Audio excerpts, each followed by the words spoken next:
Mister perfect extra gold திருமணமான ஆண்களுக்கு திருப்பு முனையை ஏற்படுத்தும் ஹலாலான இயற்கை வியாகரா. 60,000க்கும் மேற்பட்ட திருப்திகரமான வாடிக்கையாளர்கள், 500க்கும் மேற்பட்ட வாடிக்கையாளர்களுக்கு குழந்தை வரமும் கிடைத்துள்ளது. வயதான பலகினமா, சுகர் பலகினமா, இனி கவலை வேண்டாம். உங்கள் இல்லறம் நல்லறமாக அமைய உடனே ஆர்டர் செய்யுங்கள். மேலும் விவரங்களுக்கு கீழுள்ள எண்ணை அணுகுங்கள்.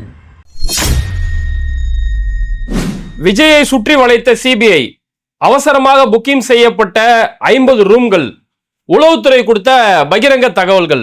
இதுதான் இன்னைக்கு பெரிய அளவில் இன்னைக்கு முழுக்க வைரலா இருக்கக்கூடிய ஒரு செய்தியா மாறி போயிருக்குது. இப்போ இந்த சிபிஐ சம்பந்தமான விஷயத்தை பார்க்கறது முன்னாடி இப்போ இந்த டைமிங்க்கு முக்கியமான ஒரு செய்தின்னு பார்த்தோம்னா, கரூர்ல 41 பேர் உயிரிழந்தாங்க. அவங்களுடைய குடும்பத்தார்கள், காயமடைந்த குடும்பத்தார்கள், இவங்க எல்லாருக்கும் ஒன்று விஜய் ஆறுதல் சொல்லலையே எதிர்பார்க்கப்பட்டதுல எங்க தளபதி ஆறுதல் சொல்லுவாரியா அப்படின்னு சொல்லி ஒரு முடிவு எடுத்திருக்கிறாங்க. ஆனா அந்த ஆறுதல் கூட அவங்கள பாதிக்கப்பட்டவங்கள இவர் இடத்துக்கு வர வச்சு இப்படிதான் ஒரு ஆறுதல் சொல்லுவாங்க. உலக வரலாற்றியே இந்திய தொலைக்காட்சிகளிலே முதன்முறையாக எவனுமே இப்படி ஒரு ஆறுதல் சொன்னது கிடையாது. ஒரு ஆறுதல்னாலே ஒரு அடிப்படை அறிவு இருந்தா போதும், பச்சை குழந்தையா இருந்தா புரியும். ஆறுதல்லாம் என்ன, ஒருத்தவங்க பாதிக்கப்பட்டிருப்பாங்க, அவங்க இடத்துக்கு நம்ம தேடி போய் உங்களுடைய துக்கத்துல நாங்க பங்கெடுத்துக்கிறோம், கவலைப்படாதீங்க, நீங்க மீண்டு வருவீங்க, நாங்களாம் உங்க கூட பாதுகாப்பா பக்கபலமா இருக்கிறோம், இதுக்கு பேர் தான் ஆறுதல். அதை விட்டுட்டு இவர் வீட்டை விட்டு கடைசி வரைக்கும் வெளியில வர மாட்டாராம். பாதிக்கப்பட்டவங்க நீங்க என் இடத்துக்கு வந்துருங்க. இந்த சமீபத்தில் கூட அந்த டாக்டர்னு ஒரு படம் வந்துச்சு. அந்த படத்துல ஹலோ உங்ககிட்ட சார் மன்னிப்பு கேட்கணுமா அப்படின்னு ஒரு காமெடிலாம் வரும் இல்லையா, அந்த மாதிரி ஹலோ பாதிக்கப்பட்டவங்க எத்தனை பேர் இருக்கீங்க, எல்லாம் உடனே பண்ணிருவாங்க, எங்க ஐயா மன்னிப்பு கேட்கணுமா, உங்கள்கிட்ட எல்லாம் வந்து ஆறுதல் சொல்லணுமா அப்படிங்கிற அளவுக்கு ஒரு கோமாளித்தனமான வேலைகளை செஞ்சு வச்சுக்கிட்டு இருக்கிறாங்க. இதுல கொடுமை என்ன தெரியுமா, இப்படி ஒரு நிலைமை பாதிக்கப்பட்டவங்க கடைசி வரைக்கும் நான் நேரில் போய் பார்க்க மாட்டேன், அவங்கள என் இடத்துக்கு தான் வர வைப்பேன். இப்போ பாதிக்கப்பட்டவங்கள பஸ்ல ஏற்ற ஆரம்பிச்சிட்டாங்க. அது இந்த மாவட்டத்தில் இருக்கக்கூடிய பொறுப்பாளர்களை வச்சு பஸ்ல ஏற்றி அவங்கள விஜயோட இடத்துக்கு கொண்டு வரது வைக்கிறாங்க. அவங்க பஸ்ல ஏறக்கூடிய அந்த காட்சிகள் இருக்குல்ல, அதை பார்க்கவே வைத்தறிச்சலா இருக்குது. ஒருத்தருக்கு கால் உடஞ்சு போயிருக்கு, அந்த கூட்ட நெரிசல கால் உடஞ்சு போயிருக்குது, கால் நடக்க முடியாத நிலைமையில தட்டி தட்டி தட்டி தட்டி வந்து பஸ்ல ஏறாரு. இவரு ஒரு நாள் டிராவல் பண்ணி போகணும், அங்க அந்த ரூம்ல அவர் தங்கி இருக்கணும், இவ்வளோ சிரமப்படுத்தி தான் இவர் வந்து ஆறுதல் சொல்லணுமா? ஏன் அவ்வளவு சிரமப்படுத்தணும்? அவங்களே துக்கத்துல இருக்காங்க, சொந்தத்தை இழந்து, உடைமைகளை இழந்து, உடல் அங்கங்களை இழந்து இவ்வளோ சிரமத்துல இருக்கிறாங்க. இப்போ கூட நீ வந்து பார்க்க மாட்டேன்னா அப்ப என்னதான் மனுஷனி? உலகத்துல யாருமே இதெல்லாம் வந்து கேவலம். அந்த பாதிக்கப்பட்டவங்க, அந்த பாதிப்படைஞ்சவங்களுக்கு இதை விட யாராலையும் ஒரு கேவலத்தை செய்ய முடியாது. அப்பேற்பட்ட ஒரு கேவலத்தை செஞ்சு வச்சிருக்காங்க. ஆனா இதுலயே இந்த தற்கொலை பசங்க இருக்காங்களே, இவங்கள மாதிரி ஒரு வடிகட்டின தற்கொலையை உலகத்துல பார்த்ததே கிடையாது. இப்போ அந்த பாதிக்கப்பட்டவங்க இவர்கிட்ட ஆறுதல் வாங்குறதுக்காக கிளம்பி போறாங்க. இப்போ அவங்க பிஜிஎம் சாங் போடுறானுங்க. என்னத்தவன் செஞ்சு புட்டோம், அண்ணன் தம்பி ஆகி புட்டோன்னு சொல்லி இதுக்கு ஒரு பாட்டு போடுறாங்க. இன்னொருத்தர் வராரு, தெய்வத்துக்கே மாறு வேஷமா. இதெல்லாம் அந்த பைத்தியக்கார பசங்களை பார்க்கும் போது இந்த நிலைமையில கூட நான் ஒரு காலத்துல சினிமால ஹீரோவா பார்த்துட்டேன், இவர் தான் எங்களுக்கெல்லாம் ரோல் மாடல் அப்படின்னு சொல்லி அவர் என்ன தவறுகள் செஞ்சாலும் என்ன கிறுக்குத்தனம் செஞ்சாலும் அவர் தான் எங்களுக்கு ஹீரோ அப்படிங்கிற அளவுல இப்பயும் கொண்டாடுவாங்க. அப்படின்னா இவங்க எல்லாம் எங்க போய் சொல்றது? நம்ம தமிழ்நாட்டிலே இப்படி ஒரு தற்கொலை கூட்டம் உருவாயிருக்குது அப்படின்னு நினைக்கும் போது பெரிய அளவுல வைத்தறிச்சலா இருந்துட்டு இருக்குது. இப்போ எப்படியோ இதுல என்னன்னா, சம்பவம் நடந்தது செப்டம்பர் 27, இப்போ ஒரு ஆறுதல் சொல்றது அக்டோபர் 27, கரெக்டா ஒரு மாசம் கழிச்சுதான் அவங்கள இவரு இடத்துக்கு கூப்பிட்டு வச்சு ஆறுதல் சொல்லுவாராம். அப்பேற்பட்ட ஒரு தலைவர் இவர் தான் நாளைக்கே வந்து முதலமைச்சர் ஆக போறாராம். இவர் முதலமைச்சர் ஆனோன்னு தமிழ்நாடு கிழிச்சுக்கிட்டு போயிருமா. எவ்வளவு பெரிய கேவலம் இதெல்லாம். இப்ப நாளைக்கே ஒரு உண்மையிலே உங்க கனவுப்படி கனவுலே முதலமைச்சர் ஆயிட்டாருன்னா, நாளைக்கு தமிழ்நாட்டுக்கு ஏதாவது ஒரு பிரச்சனை வந்தா இந்த மாதிரி உள்ள போய் உட்காந்து பாரு, அல்ல யார் பிரச்சனை பண்றாரு, மோடிஜி ஒரு மாசம், இன்னைக்கு நாளைக்குலாம் வரக்கூடாது, ஒரு மாசம் கழிச்சு நீங்க தான் என் இடத்துக்கு வரணும், என்ன பிரச்சனை நான் உங்கள்கிட்ட பேசுவேன் அப்படின்னு சொல்லி இவர் ஒவ்வொரு பிரச்சனை நடக்கும்போது ஒரு மாசம் டைம் எடுத்து யார் பிரச்சனை காரணமோ அவங்களையும் இவங்க இடத்துக்கு கூப்பிட்டு வச்சு இவர் பொண்ணாரு தமிழ்நாடு விளங்கிட்டு தான் போகணும். இதுல பனையூர்ல வைக்கிறதா ஃபர்ஸ்ட் பிளான். அதாவது ஃபர்ஸ்ட் வந்து இவர் கரூருக்கு போறதா ஒரு பேச்சு வந்துச்சு. விஜய் இன்று கரூர் செல்கிறார், நாளை கரூர் செல்கிறார், இந்த நாளை கழிச்சு சென்றுவார். இல்ல 16 நாள் காரியம் இருக்குது, காரியம் முடிஞ்சோன்னே சென்றுவார் அப்படின்னாங்க. அப்புறம் சுப்ரீம் கோர்ட்ல கேஸ் போட்டோம், அந்த கேஸ் தீர்ப்பு வர வரைக்கும் வெயிட் பண்றோம், அப்புறம் போயிடுவார். இப்படி ஒவ்வொன்னா சொல்லி கடைசியில் இப்பதான் ஒரு வழியா ஒரு விடிவு காலம் வந்துச்சு. சரி, கரூர் இவர் போகும்போது ஃபர்ஸ்ட் ஆரம்பத்துல கரூர் இவர் ஃபர்ஸ்ட் போறதா ஒரு பிளான் இருக்கும்போது, கரூருக்கு வந்து இவர் போகும்போது உச்சக்கட்ட பாதுகாப்பு கொடுக்கணும், அவர் போற இடமெல்லாம் ஸ்பீட் பிரேக் இருக்கக்கூடாது, 1 கிலோமீட்டருக்கு அவர் யாருமே அண்டக்கூடாது, எந்த வீட்டை போய் பார்க்க போறாரோ அந்த வீட்டுக்காரவங்க விஜய் அவருக்கு அந்த ஐடென்டி கார்டு வச்சிருக்கக்கூடிய முக்கியமான கட்சி நிர்வாகிகள் இவங்களை தவிர வேற யாருமே 1 கிலோமீட்டருக்கு வரக்கூடாது அப்படின்னு சொல்லி அமெரிக்க அதிபர் டொனால்டு ட்ரம்ப் இந்தியாவுக்கு வரும்போது கூட இப்படியாப்பட்ட கட்டுப்பாடு போடல. சீன அதிபர் அவர் இங்க நம்ம மகாபலிபுரம் வந்தாரு, அப்பயும் இப்படியாப்பட்ட கட்டுப்பாடு போடல. இவர் ஒரு சினிமா கூத்தாடி, இவர் வரதுக்கு இவ்வளவு பெரிய ஒரு பாதுகாப்பு அப்படியாப்பட்ட இதெல்லாம் கேட்டாங்க. அப்படிலாம் நீ வரணும்னு அவசியம் இல்லை, நீ கிளம்பு நீ அப்படின்ற மாதிரி அனுப்பி விட்டாங்க. அப்ப எங்களுக்கு போலீஸ் வந்து பாதுகாப்பு கொடுக்க மாட்டேது. எத்தனை அரசியல் கட்சி தலைவர் போல, அண்ணன் திருமாவளவன், கனிமொழி, வானதி சீனிவாசன் போனாங்க, தமிழிசை சவுந்தரராஜன் போனாங்க, சீமான், துரைமுருகன் எல்லாரும் போனாங்க, எல்லா கட்சியை சேர்ந்தவர்களும் போனாங்க, எல்லாம் அப்படியே போயிட்டு இருந்தாங்க. அவங்கவுங்க போனாங்க, பார்த்துட்டு வந்தாங்க. இவர் உண்மையிலே அந்த மக்கள் மேல அக்கறைப்பட்டிருந்தா நைட்டோட நைட்டு அழகா பார்த்துட்டு போய் வந்திருக்கலாம். நைட்டோட நைட்டு அந்த மக்கள் ஏன் இதுக்கு முன்னாடி விஜய் அனிதா டிஎன்டி எக்ஸாம்ல அனிதா மரணம் அடைஞ்சும் போது எந்த ஒரு சத்தமும் இல்லாம விஜய் போயிட்டு வரல. ஜல்லிக்கட்டு போராட்டம் நடக்கும்போது விஜய் கட்சிப்பெல்லாம் கட்டிட்டு முகத்தெல்லாம் மறைச்சிட்டு போயிட்டு வரல. அப்போ போகணும்னு ஒரு ஐடியா இருந்தா கீர்த்தி சுரேஷ் கல்யாணத்துக்கு போக தெரிஞ்சல, இங்க இருந்து கேரளாவுக்கு தனி பிளைட் எடுத்துட்டு திருச்சாவை கூட கூப்பிட்டு கீர்த்தி சுரேஷ் கல்யாணத்துக்கு போக தெரிஞ்சல. அப்ப சத்தம் இல்லாம இவருக்கு போறதுன்னா போக தெரியும். ஆனா இவருக்கு போறதெல்லாம் கண்டென்ட்டா மாத்தணும், அதுதான் இவரோட முக்கியமான நோக்கம். இப்ப இங்க இருந்து சென்னையில ஒரு ரெசார்ட் பிடிச்சி நீங்க இதுக்கு ஒரு ஏற்பாடு செய்யறாங்க, மாமல்லபுரத்துல ஒரு ரெசார்ட் பிடிக்கிறாங்கன்னா இதை ஒரு ஆடியோ லான்ச் அளவுக்கு இது ஒரு பிரம்மாண்டமா மாத்த பாக்குறாங்க, அதை ஒரு செய்தியா மாத்த பாக்குறாங்க. அதனால இந்த படம் எல்லாமே செஞ்சுட்டு இருக்கிறது. இதுக்கு இவங்க சொல்லக்கூடிய ஒரு முட்டு காரணம் என்னன்னா, நாங்க இப்படியெல்லாம் பாதுகாப்பு யாருமே கொடுக்க மாட்டாங்க, நாங்க இப்படி பாதுகாப்பு போலீஸ் பாதுகாப்பு தரல. அதுக்கப்புறம் கரூர்ல இருக்கக்கூடிய ஏதாவது தனியார் மண்டபத்தை நாங்க கேட்டிருந்தோம், தனியார் மண்டபத்தில் வச்சு அந்த மக்களை சந்திக்கலான்னு பார்க்கும்போது எல்லா மண்டபத்திலையும் ஆளுங்க வச்சு சதி செஞ்சிருச்சு, அதனால எங்களுக்கு மண்டபமே கிடைக்கல, நாங்க என்ன செய்ய முடியும் அப்படின்னு ஒரு காரணம் சொல்றாங்க. இதுவே என்னன்னா, அந்த என்ன சொன்னாலும் நம்புறதுக்கு, அதாவது பாஜக என்ன சொன்னாலும் நம்புறதுக்கு எப்படி ஒரு சங்கி கூட்டம் இருக்குதோ, விஜய் என்ன சொன்னாலும் நம்புறதுக்கு ஒரு தற்கொலை கூட்டம் இருக்குது. அதனால இப்படி அசால்ட்டா போய் அடிச்சு விடுறாங்க. ஒரு கல்யாண மண்டபம் வச்சிருக்காங்கன்னா எல்லாருமே ஆளுங்கட்சி பேச்செல்லாம் கேட்டு போயிட மாட்டாங்க, அப்படிலாம் யாரும் இல்ல. ஒரு கல்யாண மண்டபம் வைக்கிறாங்கன்னா எவ்வளவு பெரிய இடம் வேணும், ஒரு அந்த இடத்துல ஒரு அபார்ட்மெண்ட் கட்டி விட்டாலும் அவ்வளவு வாடகை வரும். அதே மாரி ஒருத்தர் திருமண மண்டபம் அந்த இடத்துல வச்சிருக்காருன்னா அவ்வளோ பொருள் செலவு, ஒரு பொருளாதார அடிப்படையில் இருக்கக்கூடிய ஒரு நபர் தான் வச்சிருப்பாங்க. பெரும்பாலான கல்யாண மண்டபக்காரவங்க எல்லா கட்சியோடைய தொடர்பு இருக்கக்கூடிய நபர் தான். பாஜக சேர்ந்தவங்க அதிக அளவில் இருக்கிறாங்க, அதிமுக சேர்ந்தவங்க எத்தனையோ பேர் இருக்காங்க, திமுக சேர்ந்தவங்க இருக்கிறாங்க. சரி, மற்ற கல்யாண மண்டபம் தரல, அதிமுக தந்திருப்பாங்களே, அவங்களுடைய தொடர்புடைய கல்யாண மண்டபத்தை கொடுத்திருப்பாங்களே. ஏன்னா அதிமுக சேர்ந்தவங்க விஜய் வழக்கு சிபிஐக்கு போனோங்கிறதுக்காக பல ஃப்ராடுத்தனெல்லாம் பண்ணி கரூர்ல உதவி செஞ்சாங்க. அப்ப அப்பேற்பட்ட ஆளுங்களோட கல்யாண மண்டபம் கரூர்ல, அந்த அவ்வளவு பெரிய கரூர் மாவட்டத்துல அப்பேற்பட்ட ஒரு கல்யாண மண்டபம் கூட உங்களுக்கு இல்லாம போயிருக்கும். பாஜக சேர்ந்தவங்க எத்தனையோ கல்யாண மண்டபத்தை வச்சிருக்காங்களே, அவங்களோட கல்யாண மண்டபம் உங்களுக்கு கிடைக்காம போயிருக்குமா?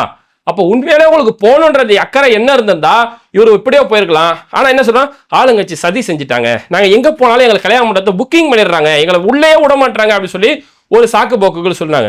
அப்புறம் இன்னொரு சாக்கு போக்கு சொல்றாங்க, உளவுத்துறை எங்களை மிரட்டிட்டாங்க, விஜய் கரூருக்கு போனார்னா விஜய் உயிருக்கே பாதுகாப்பு இல்லைன்னு சொல்லி உளவுத்துறை எங்களுக்கு ஒரு ரகசிய தகவல் சொல்லிட்டாங்க, அதனாலதான் இவர் போகல அப்படின்னு சொல்லி ஒவ்வொரு நாளும் ஒவ்வொரு கதைகளை அடிச்சு விட்டுட்டு இருக்காங்க. இல்ல நம்ம என்ன கேட்கிறோம், கரூர்ல கல்யாண மண்டபம் கிடைக்கல, அங்க போனா கூட்ட நெரிசல், போலீஸ் அனுமதி கொடுக்கலன்றீங்களா? அப்ப சென்னையில மட்டும் உங்களுக்கு எப்படி கல்யாண மண்டபம் கிடைச்சிச்சு? அப்ப சென்னையில திமுக ஆட்சி இல்லையா? அப்ப சென்னையில நீங்க ஒரு ரெசார்ட் பிடிச்சி அது 50 ரூம் இன்னைக்கு நீங்க புக் பண்ணிருக்கீங்க. இப்ப திமுகவுடைய பண அதிகார பலத்தால அதை தடுக்கணும், கரூர்ல தடுக்க தெரிஞ்ச திமுகவுக்கு சென்னையிலே மகாபலிபுரத்துல தடுக்க தெரியாதா?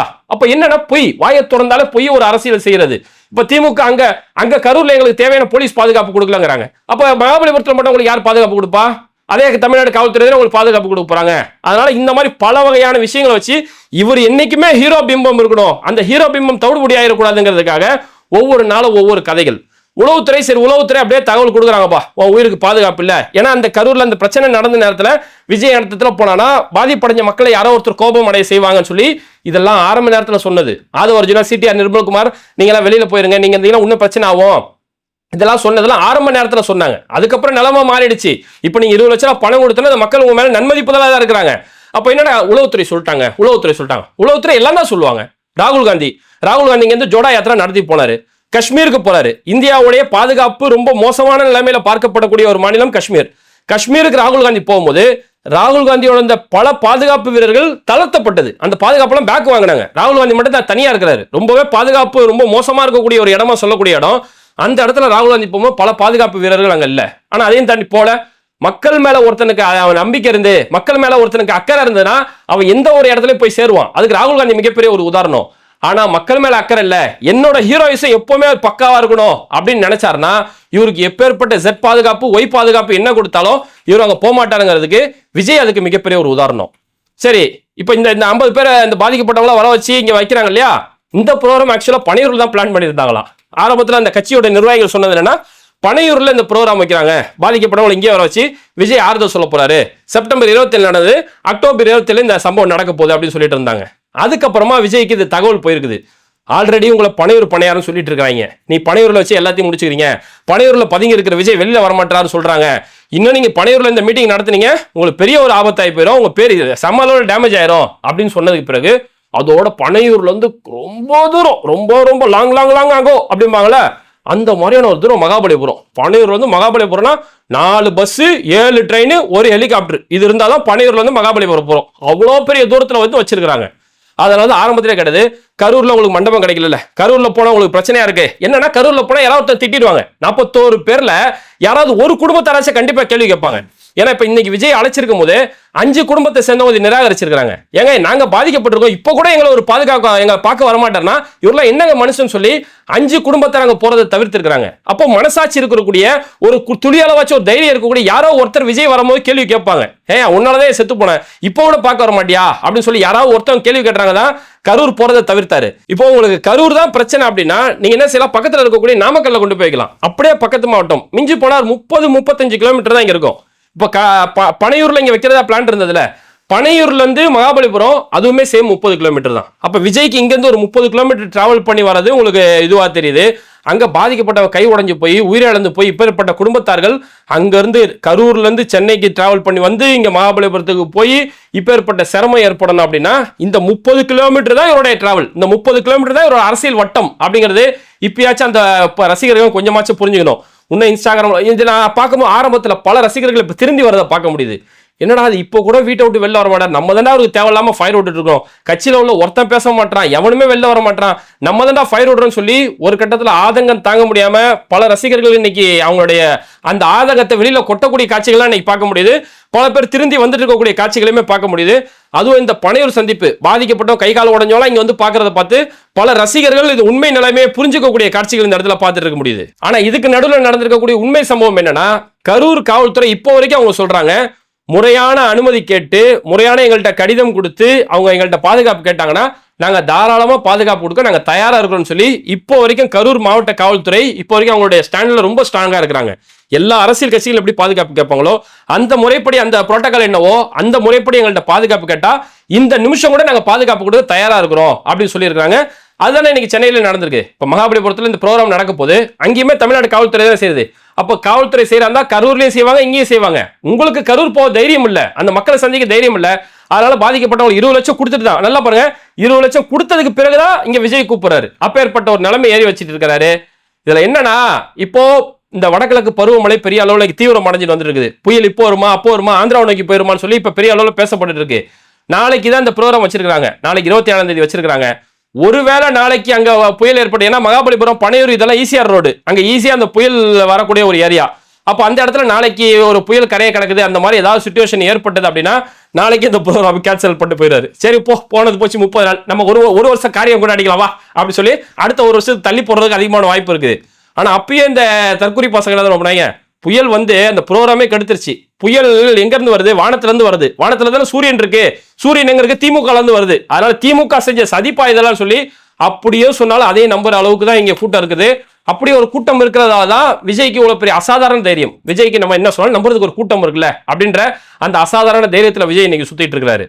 ஓகே, இதெல்லாம் நடந்திருக்க நேரத்தில் தான் இப்ப சிபிஐ தரப்புல இருந்து வந்திருக்கக்கூடிய ஒரு செய்தி, சத்தியம் டிவி உட்பட பல மீடியாக்கள் வந்திருக்கக்கூடிய செய்திகள் என்னன்னா, சிபிஐ முதல் தகவல் அறிக்கை கொடுத்திருக்காங்க, முதல் எஃப்ஐஆர் ஃபைல் பண்ணியிருக்காங்க. அதுல வந்து A1 மதியழகன், கரூர் மேற்கு மாவட்ட செயலாளர் மதியழகன் A1 குற்றவாளியாகவும், A2 புஷி ஆனந்தாகவும், A3 சிடிஆர் நிர்மல்குமார் A3 குற்றவாளி, இந்த 3 பேரை சிபிஐயும் குற்றவாளியும் சொல்லி சேர்த்திருக்கிறாங்க அப்படின்ற ஒரு செய்தி வந்திருக்குது. இதுதான் சொன்னது விஜயை சுற்றி வளைச்சிருக்கக்கூடிய சிபிஐ. விஜயை வந்து டோட்டலா லாக் பண்ணி வச்சிருக்காங்க. ஆனா என்னன்னா இது வந்து சத்தியம் டிவி உட்பட அந்த செய்திகள் பார்க்கும்போது மேலோட்டமான செய்தி தான். இவங்க 3 பேரை வந்து எஃப்ஐஆர்ல இவங்க பேர் சேர்க்கப்பட்டிருக்கு அப்படின்னு சொல்லி. ஆக்சுவலா இது வந்து சிபிஐ வந்து சேர்த்த எஃப்ஐஆர் கிடையாது. ஏன்னா இப்ப சிபிஐ இந்த கேஸ் ஹேண்டில் பண்றதுக்கு முன்னாடி கரூர் மாவட்ட காவல்துறை, அதுக்கப்புறம் ஏஎஸ்ஐ கமிஷன், இவங்க எல்லாருமே சேர்ந்து தான் அந்த கேஸ் ஹேண்டில் பண்ணாங்க. அதுல சேர்க்கப்பட்ட அந்த 3 குற்றவாளிகள் இருக்காங்க இல்லையா, A1 A2 A3, இந்த 3 பேர் இந்த கேஸ் ஃபைல் அப்படியே இந்த கேஸ் ஹிஸ்டரி அப்படியே டோட்டலா சிபிஐ கைக்கு ஹேண்ட் ஓவர் பண்ணிடுவாங்க. இப்போ அந்த சிபிஐ அந்த கேஸை கையில் எடுக்கும்போது அங்க என்ன கேஸ் ஸ்டேஜில் இருந்ததோ அது அப்படியே அதோட கண்டினியூவா தான் இந்த விசாரணை அவங்க தொடங்குவாங்க. அதுக்கு முன்ன பின்ன அப்படின்னு தொடங்குவாங்க. இதுல எந்த ஒரு மாற்றமும் செஞ்சிருக்க மாட்டாங்க. அதனாலதான் சிபிஐயோட முதல் தகவல் அறிக்கையிலுமே அவங்க அந்த குற்றவாளிகளாக பார்க்கப்பட்டாங்க. இனி சிபிஐ அவங்களோட விசாரணையில இதுல மாற்றம் ஏற்படலாம் அல்லது சிலர் விடுவிக்கப்படலாம், இப்பேற்பட்ட நிலைமைகள்லாம் இருக்கும்.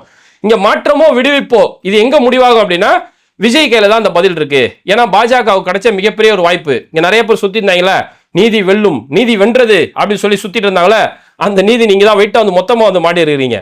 இந்த நான் முதல்ல அன்னைக்கு டே ஒன்லயே நான் ஒரு வீடியோவில் சொல்லியிருந்தேன், சின்டெக்ஸ் டேங்குக்கு பயந்து செப்டிக் டேங்க்ல போய் விஜய் போய் இப்போ ஒளிஞ்சு நல்லா போய் மாட்டி இருக்கிறாரு. அந்த மாதிரி ஒரு கதை தான் இங்க. ஏஎஸ்ஐ கமிஷன் ஆச்சும் அவங்க அந்த விசாரணை ஆய்வு பண்ணி கூட்ட நெரிசல் தான் காரணம் அழகா கொடுத்துருப்பாங்க. இன்னைக்கு சிபிஐ கைக்கு போனாலும் அதே தான் வரப்போகுது, அதே விசாரணை தான் வரப்போகுது. என்ன விஜயோட குடும்பம் மொத்தமா அங்க சிபிஐ கையில மாட்டிக்கும். பாஜக கூட சேர்ந்து நடக்கிறீங்களா, எங்களோட கூட்டணி என்டிஏ கூட்டணியில் வந்து சேர்றீங்களா, உங்களை ஈஸியா ரிலீஃப் பண்ணி விடுவோம் அப்படின்ற ஒரு மிகப்பெரிய டிமாண்ட் வைக்கப்படும். அப்படி அந்த டிமாண்டுக்கு ஒத்துட்டா எல்லாரும் அதுல இருந்து ஈஸியா ரிலீஸ் ஆயிடுவாங்க. அந்த டிமாண்டுக்கு அவங்க ஒத்துக்கிறலாம், இதுல அவங்களுக்கு பல கட்ட நெருக்கடிகள் கொடுக்கப்படும் அப்படிங்கறத யதார்த்தம். ஏன்னா சிபிஐயோ இடியோ அவங்க விசாரிக்கப்பட்ட பல வழக்குகள், பெரும்பாலான வழக்குகள் அந்த குற்றவாளிகள் அவங்க சிறைக்கு அனுப்புனதை விட பாஜகவுக்கு அனுப்புனது அதிகம். அப்ப இப்படியெல்லாம் இருக்கும்போது இன்னைக்கு விஜயோட இந்த வழக்கை பொறுத்த வரைக்கும் பாஜக சொல்படி கேட்டு நடக்கிறத தவிர இன்னைக்கு அவருக்கு வேற வழி இல்லை அப்படிங்கிற ஒரு கட்டத்தில் மாட்டி இருக்கிறாரு. இது என்ன நடக்கும், இந்த விஜயோட இந்த சிபிஐ வழக்கு அடுத்து என்ன நடக்கும்? நாளைக்கு இவங்களை கூப்பிட்டு வந்து இந்த ஆறுதல் சொல்ல வராங்களே, பாதிக்கப்பட்டோம் என் இடத்துல வந்து ஆறுதல் வாங்கிட்டு போன சொல்லி, இதுல என்ன மாதிரியான கூத்துக்கள் நடக்க போகுது, இதை வச்சு இந்த தற்கொலைகள் இன்னும் என்னெல்லாம் ஃபயரோட போறாங்கன்றத நாளைக்கு வெயிட் பண்ணி பார்க்கலாம். இது மாதிரி வீடியோக்களை தொடர்ந்து பார்க்கறதுக்கு மறக்காம பேட்டை டிவியை சப்ஸ்கிரைப் பண்ணிட்டு இந்த வீடியோக்களை உங்க நண்பர்களுக்கு அதிகமாக ஷேர் செய்யுங்க. இணைந்திருப்போம்.